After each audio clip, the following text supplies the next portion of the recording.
If you're like me, you love finding new sounds for your guitar so your productions actually stand out. But all too often, that ends with you getting stuck in the gear rabbit hole, spending way too much money on plugins or pedals that just end up collecting dust in your basement. Well, what if I told you some of the coolest sounds for your productions could come from stuff lying around your house? No pedals, no expensive plugins, just simple DIY tricks. So in this video, I'll show you 4 homemade guitar gadgets that shouldn't work, but somehow they do. And at the end of the video, I'll show you an ambient intro I made using nothing but these 4 gadgets so you can actually hear how they sit in a production. Let's dive in. All right, first up, everyone loves that rubber bridge muted indie folk sound. But if you're like me, you probably don't want to drop several $100s to get that sound. So here's something you can make in less than 5 minutes. So I just took a small piece of cotton string and wrapped it individually around each guitar string right close to the bridge, as many times as you need until you get that desired sound. The more you wrap it around the strings, the more muted it will become. I like this over elastic bands or erasers because you can actually control how much muting each string gets by how many wraps you put around each string. So experiment until you get the sound that you're looking for. So here's what it sounds like.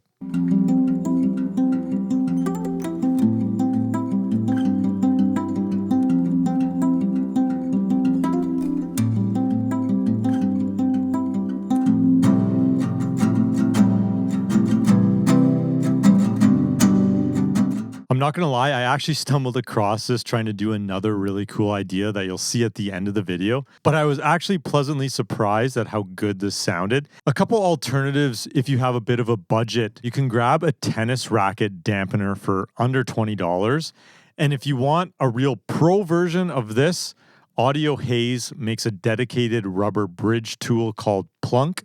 This isn't sponsored, but totally worth checking out. And on a scale of 1 to will I ever use this sound in one of my productions, I'm going to give this an 8.5 out of 10 because I think if I ever need a rubber bridge sound, I will use this technique.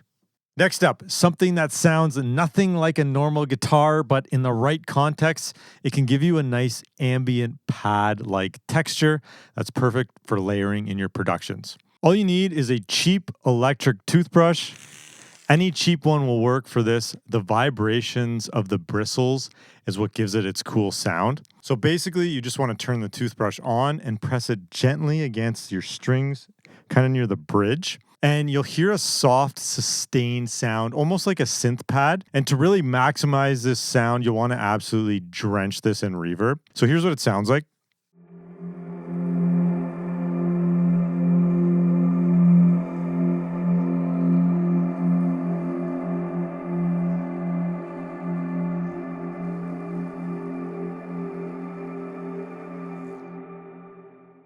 This is definitely a cool sound that's really great for layering, especially in some more ambient genres, to just give your track a little bit more atmosphere. One obvious downfall is the pickups will also pick up the sound of the motor, and I had to cut out most of the highs to get rid of some of this sound. So on a scale of 1 to would I use this in one of my productions, I would give this a 6 out of 10.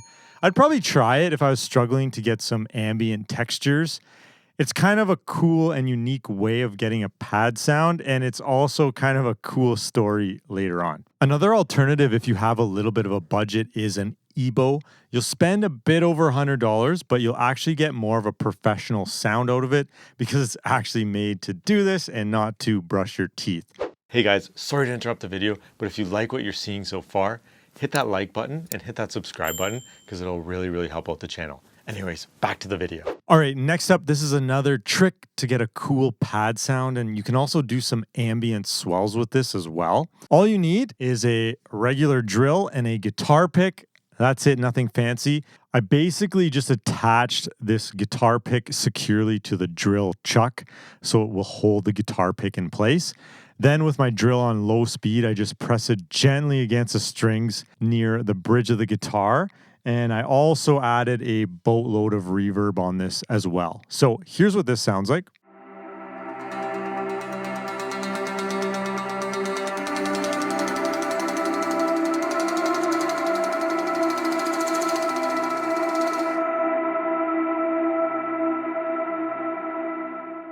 I'm also noticing if you have a ton of reverb on here and you just turn the drill on and bring it close to the pickup, it'll kind of make some cool ambient textures.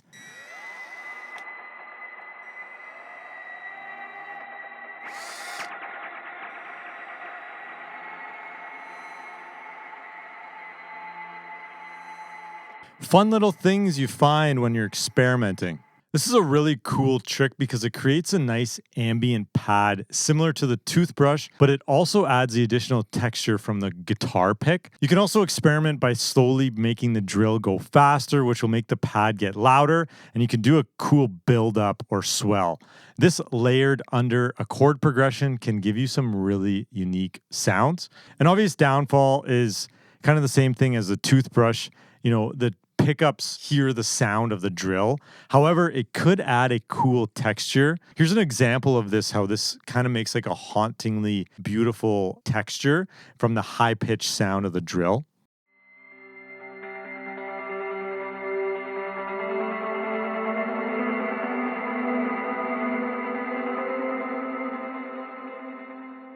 So on a scale of 1 to will I use this in one of my productions, I'll give this a 6.5 out of 10. It's a really cool, different idea. It can really add some cool ambiance and also provide some fun along the way.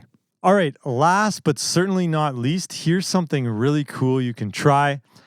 This is one of my favorites. I learned it recently through a guy on Instagram. You can find him at bradbar216. All you need is a thin piece of polyester string. So basically what I did here is I tied the polyester string around my G string. I moved it down close to the bridge here, and then I'll use my fingernails to scrape along the thread. The friction makes the string vibrate, kind of like a violin bow. And a cool way to maximize this sound is to put your guitar in an open tuning. Here I'm going to use FACGCE. So here's what it sounds like, and I'll be honest, it took me some time to get this technique down, and it's still far from perfect, but here goes nothing.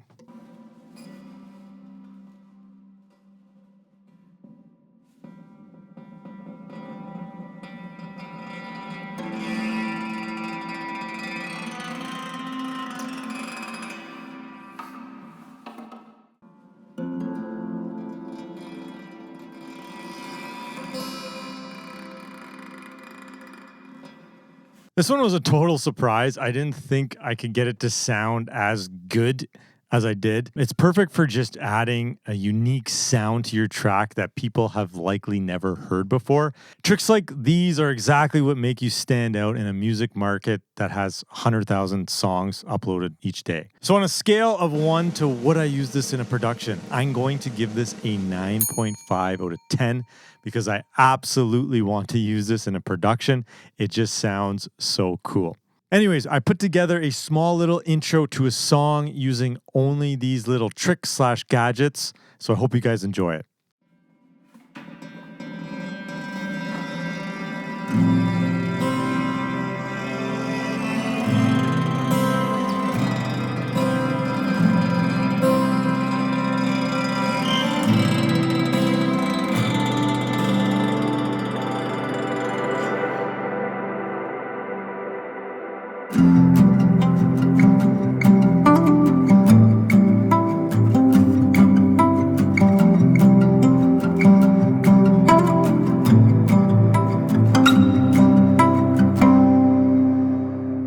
If you found this video helpful, but you're still struggling to get your songs to sound the way you want them to, I got you. I offer full production services, mainly in the indie folk genre, and I can help you bring your visions to life.